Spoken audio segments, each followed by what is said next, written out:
semuanya, perkenalkan nama saya Gifty Bethany Thomas. Saya dari kelas 12 IPSA. Pada kesempatan kali ini saya akan mereview sebuah buku novel, di mana buku novel ini sudah tidak asing lagi dan sudah dibaca oleh banyak orang. Judul novel yang akan saya review pada hari ini berjudul Bumi Manusia. Setting cerita di buku ini adalah pada awal abad 20 atau sekitar tahun 1890 sampai 1918 dan berlatar belakang saat kebangkitan nasional. Novel ini ditulis oleh Pramudia Anantathur saat ia ditahan di Pulau Buru. Pada saat itu, Pram menulisnya menggunakan bungkus kertas semen yang berwarna coklat sebelum ia tulis ulang pada tahun 1975. Kemudian pada tahun 1980, novel ini beredar bebas dan pada tanggal 1980 novel ini dilarang oleh Kejaksaan Agung pada era pemerintahan Presiden RI yang kedua. Jaksa Agung saat itu melarang peredaran bumi manusia karena dianggap membahayakan Pancasila sebagai ideologi negara. Dan Pram saat itu dicap sebagai pendukung komunisme karena menjadi anggota Lembaga Kebudayaan Rakyat atau disingkat LEKRA. Saat itu Pram mengatakan dirinya yang akan menjadi penanggung jawab penerbitan Bumi Manusia selanjutnya. Keberanian itu muncul sebab ia merasa bukunya tidak mencederai ideologi bangsa itu sendiri. Dan pada akhirnya buku itu bisa diterbitkan secara bebas dan diterjemahkan ke dalam 33 bahasa.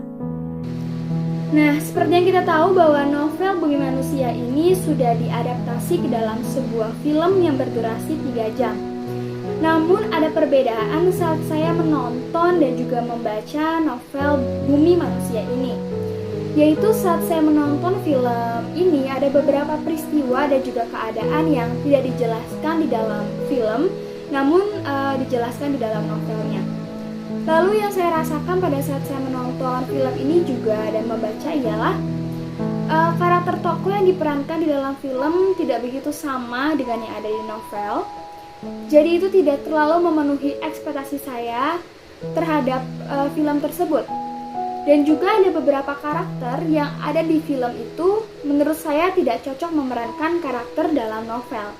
Dan salah satu contohnya ialah Giorgino Abraham yang dimana dia mengambil peran sebagai Robert Mellema. Seperti kita tahu bahwa Robert Mellema adalah seorang Indo, namun muka yang dimiliki oleh Giorgino Abraham itu lebih dominan kepada wajah pribumi dibandingkan Indo itu sendiri. Lalu karakter yang diperankan oleh Giorgino itu juga kurang menggambarkan seorang Robert Mellema di mana ia memiliki karakter yang tidak bermoral, urak-urakan, atau mungkin dalam bahasa kekiniannya adalah seorang bad boy. Dalam cerita novel ini terdapat 2 tokoh yang memiliki peran yang sangat penting dan juga karakter yang sangat kuat, yaitu Nyai Ontosoro dan juga Minke. Tokoh Nyai Ontosoro ini merupakan pribumi yang sangat kuat. Tokohnya digambarkan sebagai seorang gundik yang dikagumi oleh banyak orang. Rupawan, berumur 30 tahunan, pengendali seluruh perusahaan dan pertanian, fasih berbicara Belanda, bebas dan berpengetahuan seperti layaknya wanita Eropa. Dan ia juga sangat pintar dalam mengendalikan orang lain. Dan Minke, ia adalah seorang priai pribumi yang bersekolah di HBS. Sekolah HBS ini merupakan sekolah orang-orang Eropa dan tidak semua pribumi bisa masuk ke dalam sekolah ini. Di buku ini tokoh Minke digambarkan sebagai seseorang pria yang berusaha keluar dari kungkungan kejawaan dan ia ingin menjadi manusia yang bebas dan merdeka. Karena ia akrab dengan lingkungan Eropa, lama-kelamaan kebudayaan Eropa tertanam dalam diri Minke. Dengan ilmu pengetahuan yang ia dapatkan, membuat Minke menjadi seorang pribumi yang berbeda. Ia mulai mengkritisi budaya leluhur yang menurutnya tidak pantas. Contohnya seperti seorang budak yang merangkak-rangkak kepada majikannya yang seorang Eropa. Hal ini dikarenakan Minke sangat menjunjungi tinggi hak-haknya sebagai manusia. Selain itu juga pengalaman hidupnya sebagai orang Jawa berpengetahuan Eropa mendorong Minke untuk terus menulis. Nah, dalam ceritanya Menulis menjadi media atau cara bagi Minke untuk melawan kolonialisme yang rasis dan timpang kepada pribumi. Peran kedua tokoh ini sangat penting dalam novel ini karena kedua tokoh ini yang memimpin jalannya cerita. Dan juga kedua tokoh ini sama-sama memiliki karakter yang kuat dan juga mempengaruhi tokoh yang lainnya. Lalu apa saja sih relasi kedua tokoh ini dengan tokoh-tokoh yang lainnya? Nah, beberapa contohnya ialah Minke merupakan teman dari Robert Surov dan Robert Surov merupakan teman dari Robert Mellema, di mana Robert Mellema ini merupakan anak dari Herman Mellema dan Nyai Ontosoro dan juga merupakan kakak dari Annelies Mellema yang di dalam novel tersebut jatuh cinta kepada Minke. Sedangkan Janda Parse itu merupakan seorang Indo yang menjadi teman sekelas Minke dan juga Robert Surov di HBS. Babe Ajong di sini memiliki relasi dengan Nyai Ontosoro karena suaminya Nyai Ontosoro sering pergi ke tempat Babe Ajong dan otomatis Nyai Ontosoro mengenalnya. Dan hal itu juga sama dengan Maurits Mellema yang selalu mendatangi tempat kediaman Herman Mellema. Lalu apa sih konflik utama yang ada dalam buku ini? Jadi konflik utama dalam buku ini adalah di mana perubahan dari pandangan Minke sebagai tokoh mengenai pribumi, mengenai kolonialisme, mengenai asing, sampai konflik ketimpangan dan ketidakadilan yang terjadi pada Minke, pada Annelies, dan juga kepada Nyai Ontosoro. Ketimpangan dan ketidakadilan ini dibalut oleh cerita dari kisah cinta Minke dan Annelies. Kemudian cerita ini berlanjut dengan perjuangan yang dilakukan ketiga tokoh tersebut melawan ketimpangan dan ketidakadilan yang dilakukan oleh kolonialisme. Emosi pembaca banyak sekali dimainkan di buku ini, mulai dari kenapa Nyai Ontosoro bisa menjadi seorang gundik, kebencian Nyai Ontosoro kepada orang tuanya karena ia merasa dirinya dijual. Kemudian ia bangkit dengan belajar membaca, berhitung layaknya sebagai wanita Eropa. Kemudian kasus Annelies sebagai seorang Indo yang ingin menjadi pribumi. Kemudian kenapa ia ingin berhenti bersekolah.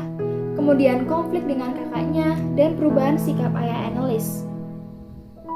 Sampai kasus pembunuhan Herman Mellema dan konflik paling klimaksnya adalah di saat para kolonial Belanda harus membawa Annelies ke Eropa. Namun di tengah indahnya dan uniknya buku ini juga memiliki sisi kelamnya.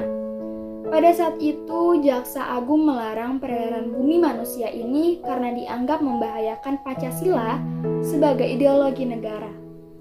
Namun menurut saya, novel ini justru menambah wawasan, sejarah, dan bagaimana kondisi Indonesia pada masa itu bagi para pembaca yang membaca novel ini.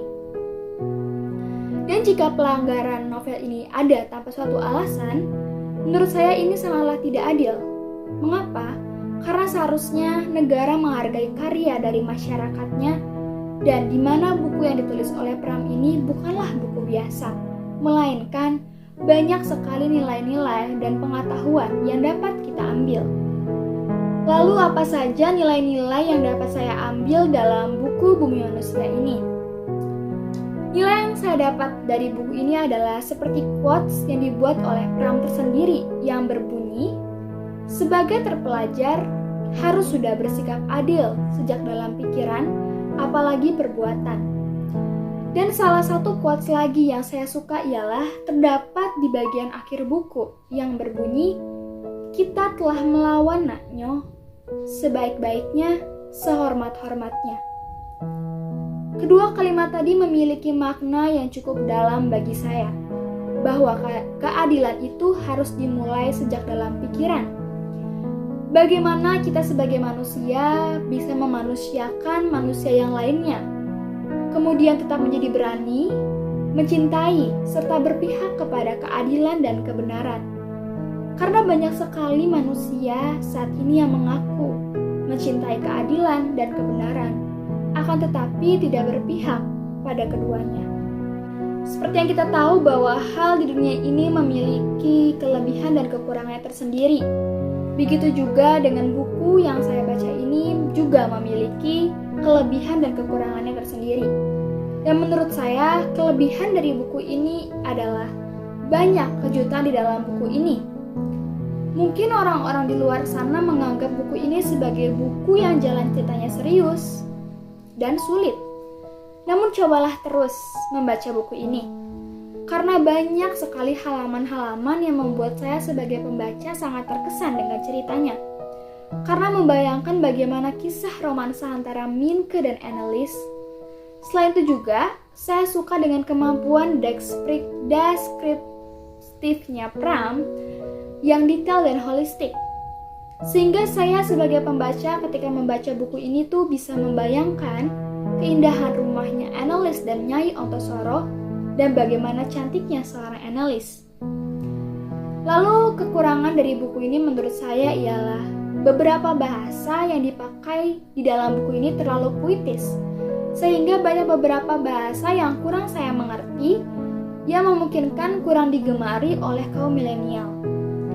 Mungkin karena buku ini ditulis pada zaman itu, di mana bahasa yang digunakan pada saat itu adalah bahasa baku.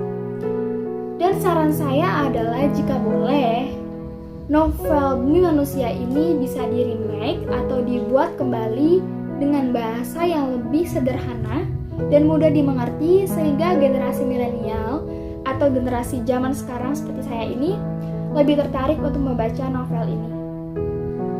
Jadi sampai sini saja review saya mengenai novel Bumi Manusia ini. Semoga video saya bisa bermanfaat bagi teman-teman semua dan juga teman-teman semua bisa tertarik untuk membaca novel ini. Jadi sampai sini saja dan saya ucapkan terima kasih dan sampai jumpa. Bye-bye.